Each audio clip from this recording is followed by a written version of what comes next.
Hola, ¿qué tal? Muy buenas noches, bienvenidos, bienvenidas. Un miércoles más en el que podemos acompañarlos a través de este programa tan querido para nosotros, Contacto Legal, que llega gracias al gentil trabajo y esfuerzo de la Facultad de Derecho de la Universidad Continental y de la Universidad toda.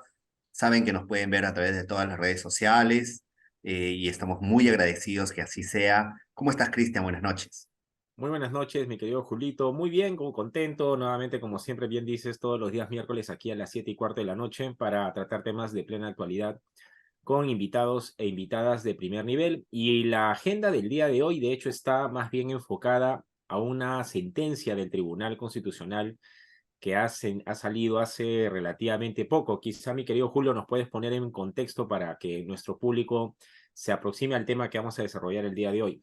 Claro que sí, exactamente como bien dices, hace poco, hace 12 días, 13 de octubre, una fecha muy especial y característica para en el que el tribunal ha resuelto una, un caso muy complejo, un caso muy impactante, y se trata además de una persona que es mediática, que es conocida, el señor Ricardo Morán, que ha tenido muchos programas en la televisión y él decide seguir una técnica de reproducción asistida eh, a- en Estados Unidos, en California, y cuando termina este procedimiento y él tiene a sus hijos, los trae al Perú, pero el RENIEC les prohíbe la inscripción. Ante esto, él inicia un grupo de procedimientos administrativos, ¿no? Recurre a la decisión, pero no obtiene una respuesta favorable y finalmente el caso ha tenido que ir a la vía del amparo y en el amparo también se le es denegado el derecho a inscribir a sus hijos únicamente con sus nombres y el caso ha llegado al Tribunal Constitucional que, como les decía al inicio, resuelve esta situación el 13 de octubre de este año. Sin embargo, como siempre acá queremos analizar cuáles son los argumentos, cuáles son los fundamentos, las ideas fuerza que ha tenido el Tribunal Constitucional para decidir sobre esto y además de pronto explorar si es que ha dicho algo, ha resuelto algo con relación a esta maternidad subrogada como institución jurídica, que era, digamos, el caso que traía bastante controversia. Veremos cómo ha sido esto en el pronunciamiento del Tribunal Constitucional y para ello hemos invitado a una experta, además una querida amiga, ya ha estado, ya nos ha privilegiado antes con su presencia aquí. Cristian, por favor, para que la puedas presentar o presentar. Así es, efectivamente, hoy nos acompaña ya parte de la casa, en realidad, la doctora Paola Ordóñez. Ella es egresada y abogada por la Universidad Nacional Mayor de San Marcos, es magíster en Derecho, con mención en Derecho Constitucional por la Pontificia Universidad Católica del Perú. Es egresada del programa de doctorado en Derecho y Ciencia Política de la Facultad de Derecho de la Universidad Nacional Mayor de San Marcos, con proyecto de tesis ya inscrito. Cuenta además con un posgrado en Argumentación Jurídica por la Universidad de Alicante y un máster en Derechos Humanos e Intervención Humanitaria, organizado por la Universidad de Bolonia. Mi querida Paola, un gusto como siempre tenerte por aquí. Muchas gracias por aceptar nuestra invitación. Hola, buenas noches. Siempre un honor, un placer. Es un deleite mantener estos espacios. Yo reitero el agradecimiento y aliciento a que las personas lo sigan apoyando, porque el denodado esfuerzo que ambos realizan para mantener este espacio realmente es admirable y necesitamos de estos espacios, ¿no? Hoy un tema de rojo, por eso he venido de rojo, un tema polémico, un tema lleno de amor, seguramente, pero no deja de ser cuanto menos polémico, controversial, y nos abre puertas a muchas interrogantes. Seguramente conversaremos de lo que el TC ha dicho, pero yo desde ya adelanto que tengo más objeciones o cosas que hubiera esperado que de repente el tribunal dijera y no dijo, ¿no? De acuerdo, sí, efectivamente es una sentencia que tiene alguna tarea pendiente, como bien mencionas, ya conversaremos sobre ello, porque efectivamente, por un lado está el tema del derecho a la nacionalidad de los menores, pero por otro lado está esta técnica de reproducción asistida que no ha sido precisamente abordada pues por este Tribunal Constitucional, pero vamos a llegar a ello, mi querida Paola. Quizá de pronto para empezar por lo primero, que tiene que ver con el reconocimiento de lo que va a significar este derecho para estos menores niños o hijos del señor Ricardo Morán. Uno de los puntos centrales, entonces, para entrar quizá ya en la sentencia, es que cuando el Tribunal Constitucional analiza el caso, advierte que el Código Civil básicamente permitía, conforme a lo que era el temperamento previo a esta sentencia, que solamente la madre podía inscribir a su menor hijo sin revelar la identidad del padre, y el tribunal advierte que esto puede ser contrario al interés superior del niño. Quizá un poco para empezar por ahí, mi querida Paola, ¿nos puedes ayudar a entender un poco qué cosa es el interés superior del niño y con qué alcances el tribunal lo entiende para efectos de resolver esta disyuntiva, digamos, de atender o no el pedido del señor Ricardo Morán en el caso? Sí, claro. Antes de ello, yo diría de manera muy breve, para los que nos siguen aquí, es que Ricardo Morán pide una cosa muy sencilla que todo ser humano que se convierte en padre realiza de manera, digamos, cotidiana o entre paréntesis, normal, ¿no? Que es la inscripción de sus hijos ante el RENIEC para efectos de adquisición de la nacionalidad y otros, obviamente, administrativos que te permiten, por ejemplo, gozar del tema de salud, del servicio de salud, de algún servicio educativo, etcétera, ¿correcto? Y a él se le deniega porque él señala y afirma, y lo trataremos después, no puedo inscribirlo porque usted no me indica quién es la mamá. Porque generalmente, como funciona la inscripción, y esto es importante anotarla, la inscripción de un menor es que va uno de los progenitores, generalmente el padre, pueden ir ambos, y señala, ¿no? Nació tal, lleva la partida, llevan los requisitos legales y dice, bueno, el padre está, la madre está. Lo que pasaba con Ricardo Morán es que Ricardo Morán decía, yo no conozco a la mamá, no tengo que señalarla justamente por la forma tan particular que ya nos va a llevar seguramente a hablar de otros temas que yo considero ausencias en la sentencia, cómo fueron concebidos sus hijos. Entonces, ¿qué hizo el tribunal? Cuando le deniega esto, Morán empieza un proceso de amparo porque estima que no hay otra vía dentro del panorama jurídico para que él pueda acudir. O sea, él dice, yo no puedo ir a un proceso civil, no puedo ir a un contencioso, no puedo ir a un laboral. A mí lo que me están afectando acá es un derecho fundamental de mis hijos, él actúa en nombre de sus hijos, correcto, adquirir la nacionalidad, inscribirse, y este principio mandato regulado en el artículo 4, al cual haces mención del interés superior del niño, ¿no? Que es, digamos, uno de los principios y derechos que el tribunal utiliza con mayor, digamos, marcación al momento de resolver este caso. Yo creo que en líneas generales es acertado cómo resuelve el TC el caso porque lo declara fundado. Y recurre a esto porque por mandato del artículo 4, dentro de un Estado constitucional de derecho, el sistema jurídico, el ordenamiento jurídico, por tanto RENIEC, por tanto TC, los operadores jurídicos en realidad, la sociedad en general, tiene que siempre, ante una situación particular, buscar dar mayor tutela y prevalecer el bienestar de los menores. ¿Correcto? Porque se entiende que los menores de edad, en este caso estos niños de 4 o 5 años, se encuentran en una especial situación de vulnerabilidad.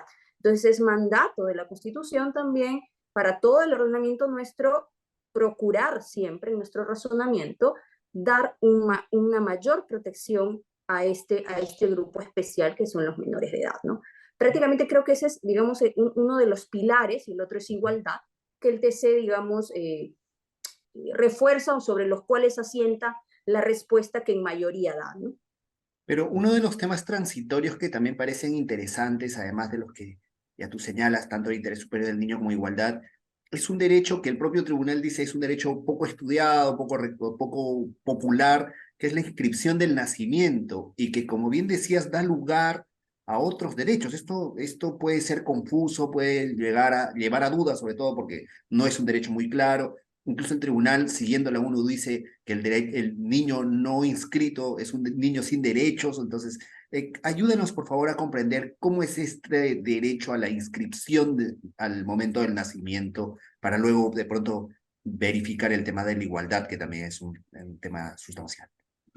Claro, Julio, lo que hace el tribunal es decir, ante la negativa de RENIEC, dice, yo tengo un artículo 4, correcto, que como hemos señalado nos obliga siempre a buscar la máxima tutela para los menores, y de ahí recurre a este derecho que está dentro de uno de los documentos internacionales a los cuales estamos adscritos, y por vinculación también nuestro artículo tercero, de nuestro artículo 55, si la memoria no me falla, y alguna disposición final pertenecen al derecho nacional, entonces el tribunal dice, oye, diferenciemos, es que generalmente esto es automático y generalmente tenemos problemas tradicionales de una mala paternidad porque alguien no quiere reconocer su paternidad, entonces confundimos o asumimos que es lo mismo inscribir que establecer filiación, ¿correcto? Entonces el tribunal dice, son dos momentos distintos, ¿sí?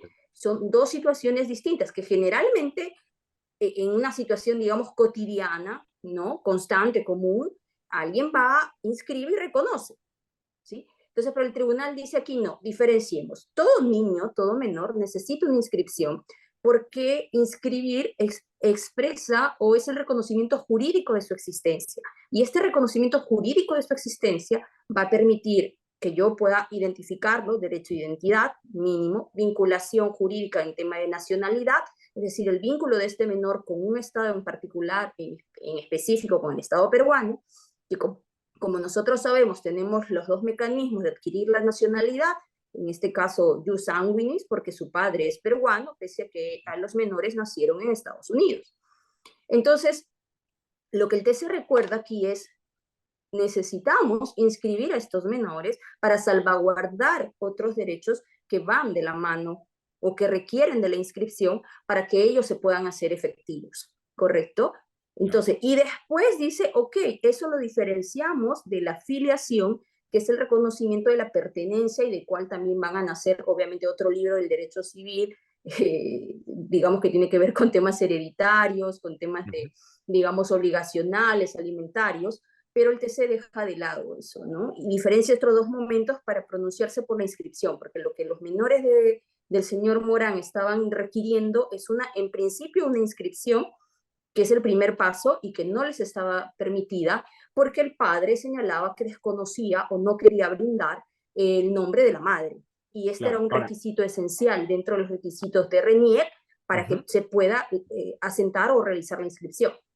Claro, ahora, como bien señalas aquí, paradójicamente, considerando las formas de obtener la nacionalidad peruana, en la medida en que hemos contemplado el criterio de la sangre, todo parecía indicar que el asunto era bastante simple en términos de que si eres hijo de padre peruano y naces en el extranjero, te pueden inscribir en el consulado correspondiente y ya está. Pero pareciera que aquí la forma de la concepción habría jugado un papel más importante del que debería haber sido, ¿no?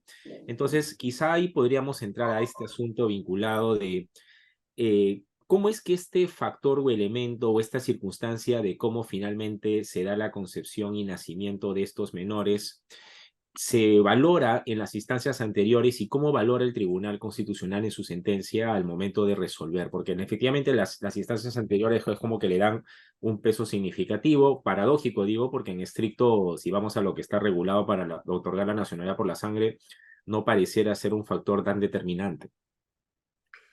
Sí, la forma de concepción, si uno lee, digamos, la decisión en mayoría del tribunal, es una gran ausencia. Es decir, en la línea argumentativa del tribunal no se advierte una mención o una lectura constitucional a un derecho a fundar familia, a principios de bioética, a esta facultad, digamos, de los seres humanos, que justamente cuando uno lee un poco de estos temas surge, ¿no? El conocer y el tener la capacidad como especie de ya manejar nuestra reproducción, también implica y nos conlleva a preguntarnos, y ahí nace la necesidad de la regulación, de qué hacer, ¿no? Frente a conocer, ya viene la pregunta si queremos, no sé, si ser kantianos, lo que es, ¿qué debo hacer? ¿Qué corresponde hacer? ¿Puedo hacer niños a catálogo? ¿Puedo escoger los ojos de Cristian? Los labios de Julio? ¿Cómo puedo hacer? ¿Cuáles son mis límites? Y de eso no hay regulación, ¿correcto? Yo creo que el tribunal ha dejado pasar una importante oportunidad para emitir pronunciamiento de esto. No obstante, seamos conscientes si hay un voto singular del magistrado Gutiérrez, muy respetuoso, nosotros en su línea argumentativa del magistrado, pero que evidencia también una forma de pensar de un sector del país, una forma de concebir y entender el derecho y de querer mantener un código civil del 84 que no tiene luces de ya mecanismos cada vez más usados de concepción. Entonces, en las instancias anteriores, obviamente, se mencionó y se le dijo al señor Morán, usted ha obtenido esto por maternidad subrogada en Estados Unidos, usted tiene un contrato, Estados Unidos lo reconoce a usted como padre legal, porque la madre que llevó la gestación, claramente parte de este acuerdo fue que no quiere, correcto, asumir ningún tipo de maternidad, ningún vínculo adicional. El tribunal no mira ni analiza eso. El voto singular sí. El tribunal lo que hace es centrar si es positivo para la resolución del caso, porque yo creo que sin ello no hubiéramos llegado a 5 votos, sinceramente. Pero, y se preocupa por estos menores, porque estos menores son peruanos, tienen 4 años, la tutela es urgente, no existe otro mecanismo para resolver la problemática, hace esta distinción entre inscripción y establecimiento de filiación, recuerda que ante cualquier tipo de duda o de vacío, resulta importante siempre salvaguardar a los menores, ¿no? Y creo que este es, digamos, el razonamiento que esboza a lo largo de toda su sentencia. Y después, sí, yo advierto esta omisión, como bien señala Cristian, de las técnicas.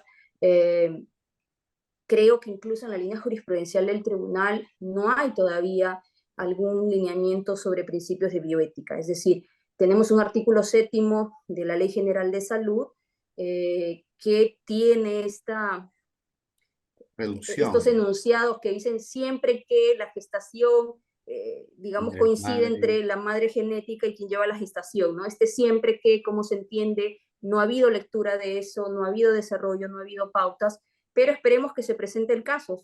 Yo creo que ya el país va teniendo estas experiencias, ¿no? Digamos, desde tu perspectiva, sin embargo, a partir del voto singular que has mencionado, o a partir del artículo 7 de la Ley General de Salud, ¿podría sostenerse como lo hace el voto singular de que la maternidad subrogada está prohibida en el país? Yo diría que no está regulada, por ejemplo, no prohibida. Yo creo que la conclusión del doctor Gutiérrez es una conclusión respetada, reitero ello, pero con la cual me permito muy respetuosamente disentir. No creo que las mujeres de este país que tengan algún problema correcto de fertilidad, o que hayan retrasado esto por un ejercicio pleno del libre desenvolvimiento de la personalidad, tengan una prohibición. Lo que sí creo que existe y que urge es una regulación, ¿no?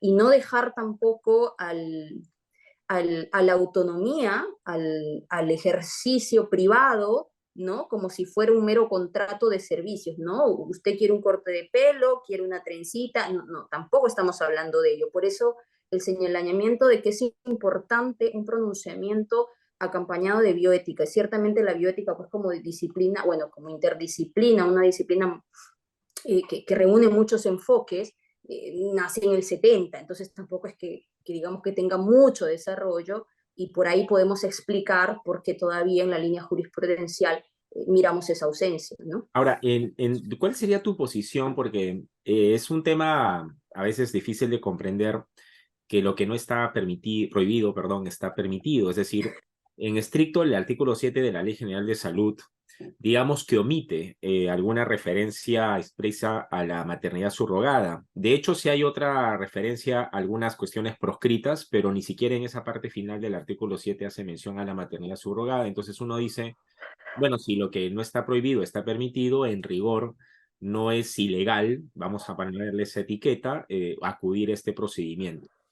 ¿Tú considerarías que es ilegal, que está en el limbo de entre lo permitido, lo prohibido? Un poco como para poder entender y nuestro público pueda preguntarse cuál es la situación jurídica, entre comillas, que correspondría imputarle a la maternidad subrogada. Porque yo recuerdo que en la audiencia, y esto hacía, digamos, anticipar lo que iba a ser el voto de magistrado de mención, porque él decía, pero si está prohibida la maternidad subrogada, y es porque bajo la comprensión de que como el artículo 7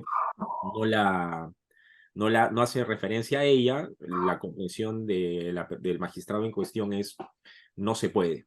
¿Tú estarías en la misma línea de que lo que no está regulado también se debe entender como proscrito o es una zona de gris? O sea, para tratar de ubicarla dentro de nuestra estructura normativa, ¿qué etiqueta le ponemos a la maternidad subrogada? ¿Hasta qué? Porque bien dices tú, no tenemos legislación, el tribunal ha omitido alguna referencia, entonces ahorita es como una figura que está en el limbo, pero si habría que imputarle alguna etiqueta, ¿cuál sería en tu opinión? ¿Está permitida, está prohibida? ¿Dónde la ponemos? Yo creo que ilegal no es, ¿no? Hay que revisar nuestro código penal, algún tipo de medida sancionatoria, y la verdad no la he encontrado, Mm, ¿correcto? Entonces, ilegal no es. Esa es la respuesta legal. ujú, Respuesta desde las éticas es más difícil, ¿no? Porque habría que definir primero qué ética asumo.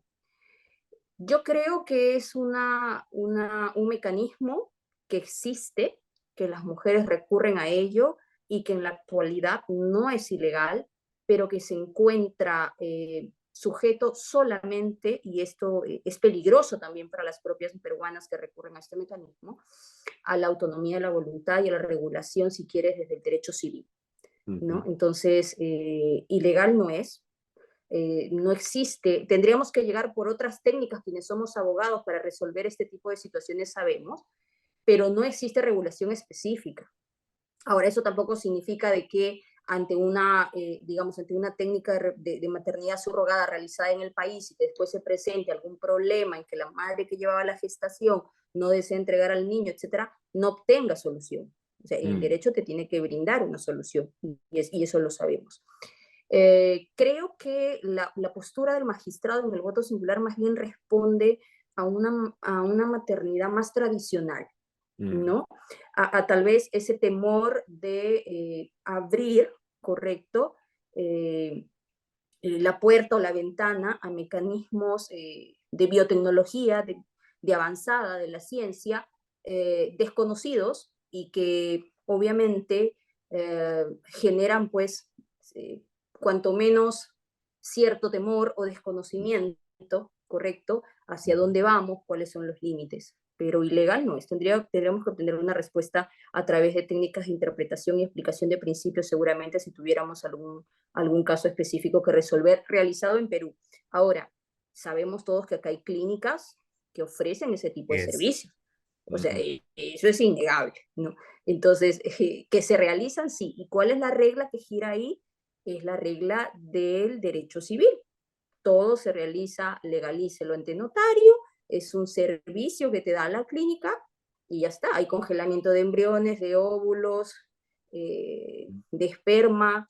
Los congelamientos de embriones, por ejemplo, tampoco tienen aquí una regulación. ¿Qué pasa si yo congelé unos embriones con quien fue mi novio y después ya no quiero el novio, murió, etcétera? Hay una serie de situaciones que quedan ujú. todavía Pero, peligrosamente sin una respuesta precisa, ¿no? y digamos, sin embargo, con todo lo que tú inteligentemente desarrollas, que ya gran parte de esta situación está desarrollada, o sea, al menos el canal, digamos, el norte ya te lo ha trazado en parte de la Corte Interamericana con Artavia Morillo versus Costa Rica, ¿no? O sea, que habla muy bien del derecho a la familia. Ahora, claro, si la perspectiva es no leo la jurisprudencia internacional porque me es contraria a mi lógica del derecho nacional, es el que se impone, etcétera, claro, ya es una dificultad.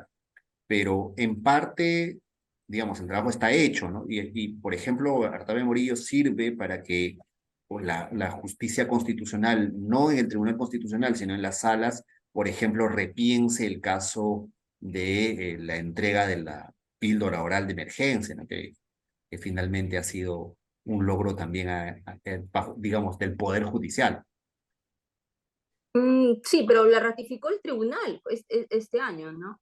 Sí, la ratificó el tribunal, Sí. solo que creo que ahí el marketing no fue lo suficiente, la decisión del TC. Sí se demoró, porque en el 2006, haciendo un punto, una nota al pie, en el 2006 existió un primer pronunciamiento del TC que dijo que la píldora del día siguiente en el mercado privado sí estaba permitido, es decir, quien puede pagar un médico y quien tenía las posibilidades de recurrir a Claro. una atención privada, pero para políticas estatales, es decir, para políticas acompañadas de, digamos, de solvencia o de presupuesto estatal, no. ¿correcto? Porque existía la duda de este tercer efecto. Ya a esta altura ha quedado eso superado y el tribunal también dijo que podía, digamos, incluirse dentro de las posibilidades que el Estado tuviera como política de, digamos, de una paternidad o maternidad responsable, ¿no?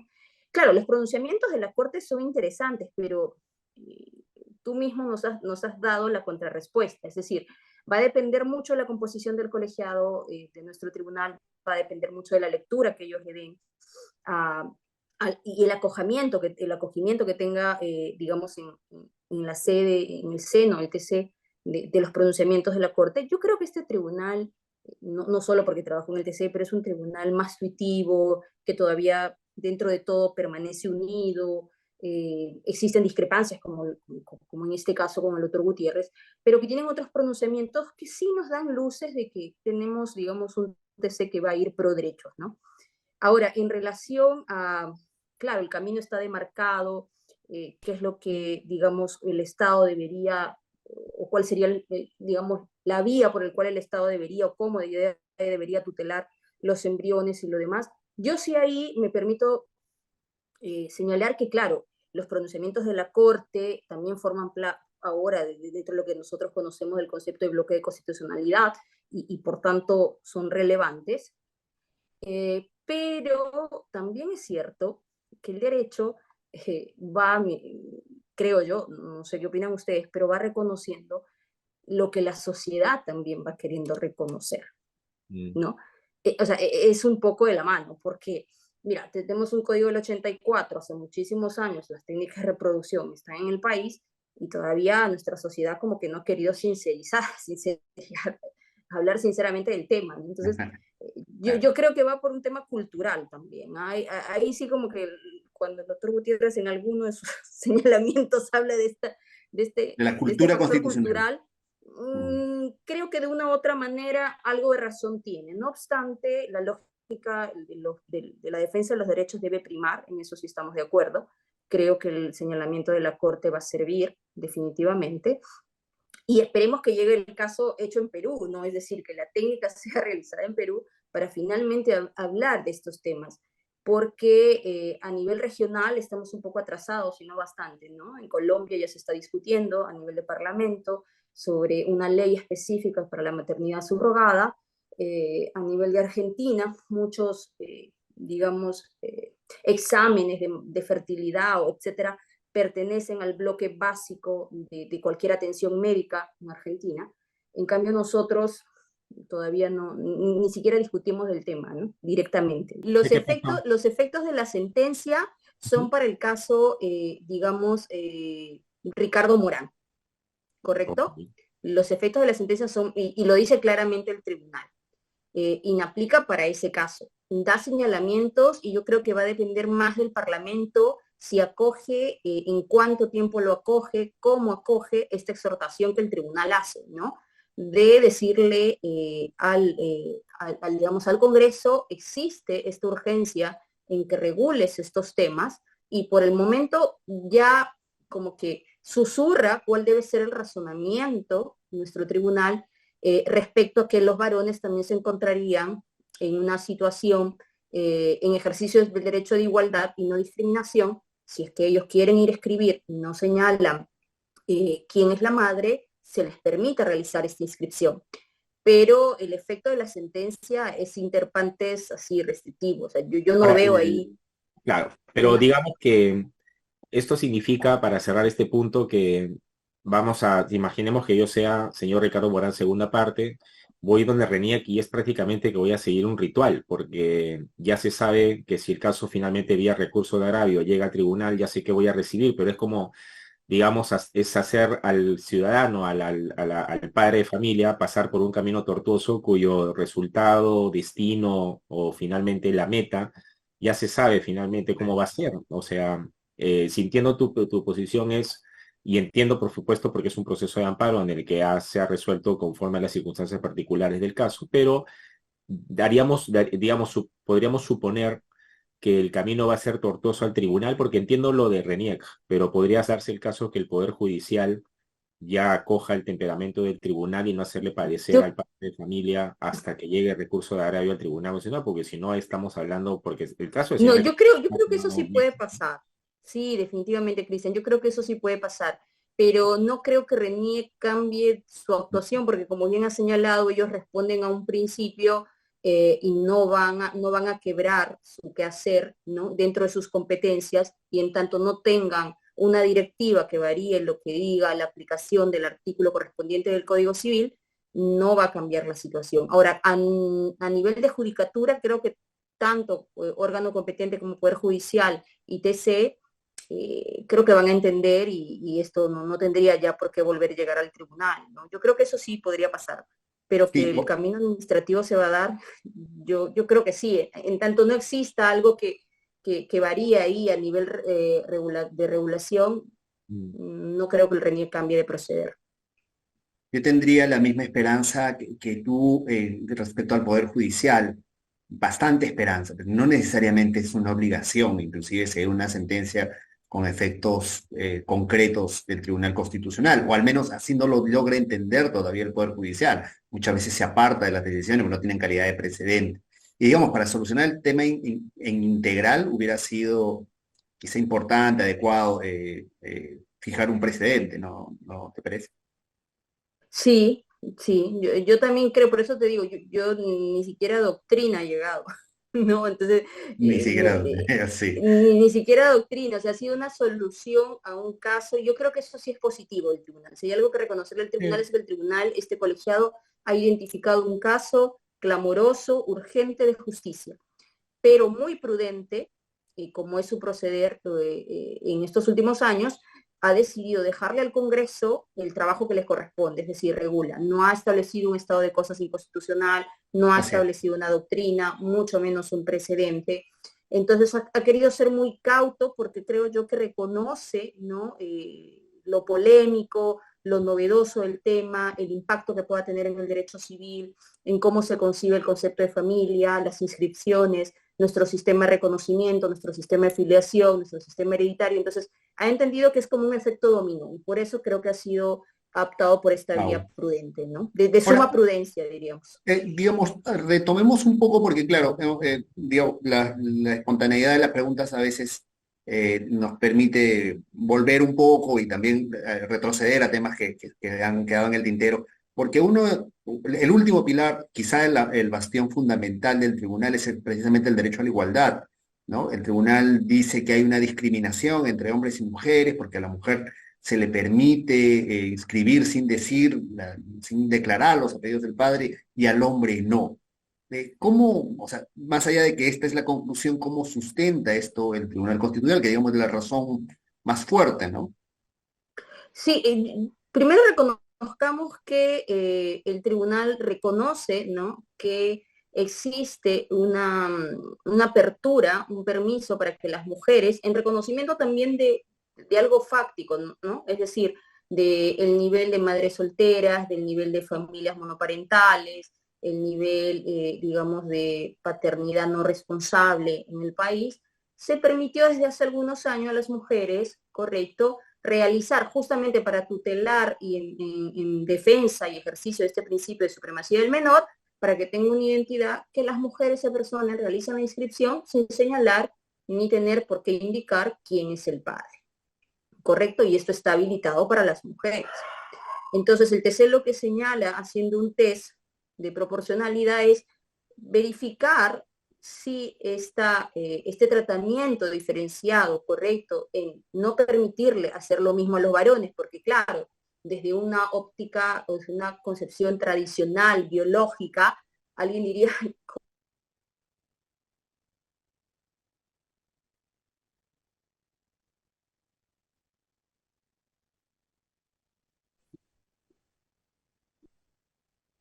Ahora sí, Paola, sí ahora, que Sí, nos...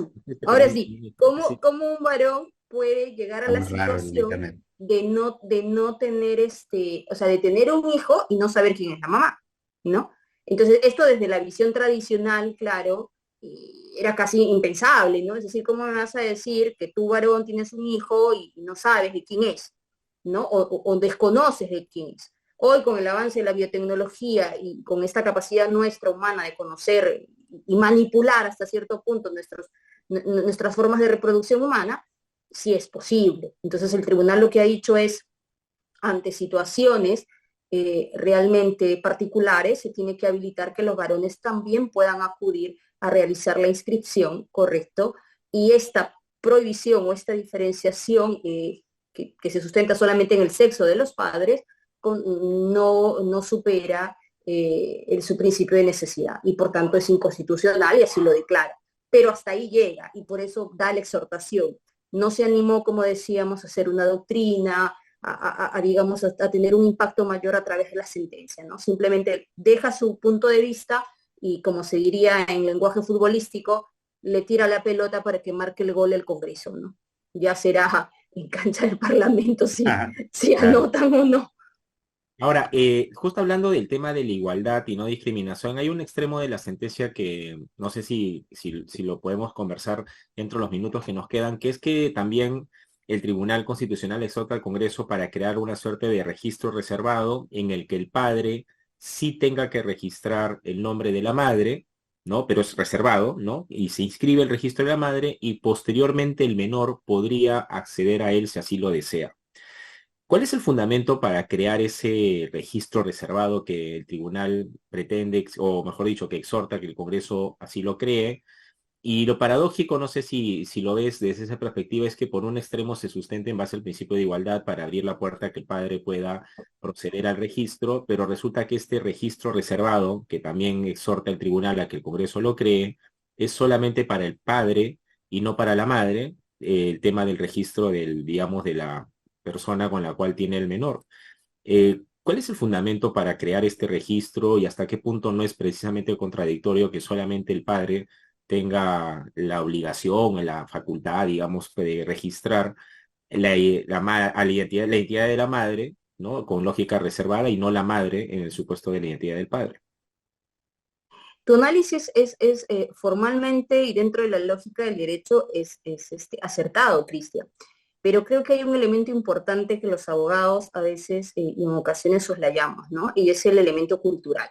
La figura de la madre en el derecho civil y dentro del derecho y de la cultura peruana es una figura muy fuerte, ¿correcto?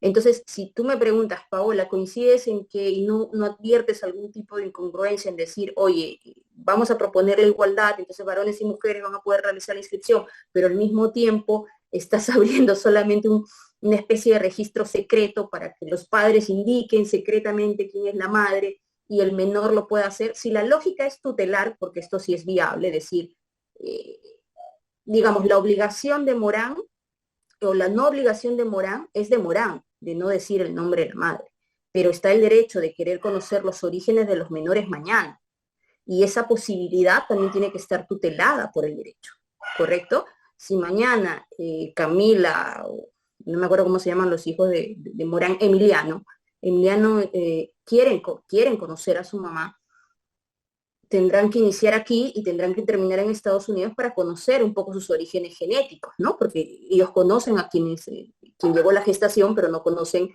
quién aportó el óvulo. Ahora, se debería abrir un registro para los papás que, digamos, las mujeres no quieren decir su nombre. Yo creo que sí, por el mismo derecho de estos menores, de madres, ¿no? Que son cabeza de familia, que no quieren señalar o no pueden señalar en ese momento el nombre del padre, pero que mañana más tarde, de repente este menor quiera conocer, ¿no? Siempre está en esa búsqueda humana de saber mis orígenes. Yo creo que si vemos la tutela siempre del menor, se podría justificar, pero no se justifica hacer una diferenciación nuevamente basada solo en sexo, ¿no? Ok. Correcto, correcto. Bueno, el tiempo nos va quedando súper corto. Querida Paola, creo que hemos logrado desarrollar los puntos iniciales. Nos hubiera gustado conversar, por supuesto, y explayarnos un poco, o que te explayes un poco más con relación a los votos. Ha habido varios votos, o sobre todo un voto singular bastante Fundamentos. variopinto, simpático, anecdótico, que vale la pena leer, repasar, pero el tiempo se ha pasado volando. Así que desde aquí, creo que por parte de Cristian también, y sin duda por parte de todo nuestro público, te agradecemos muchísimo que te has dado este tiempo que es acuciante para ti, para atendernos y absolver nuestras preguntas. Vamos a dejarlo aquí por esta vez.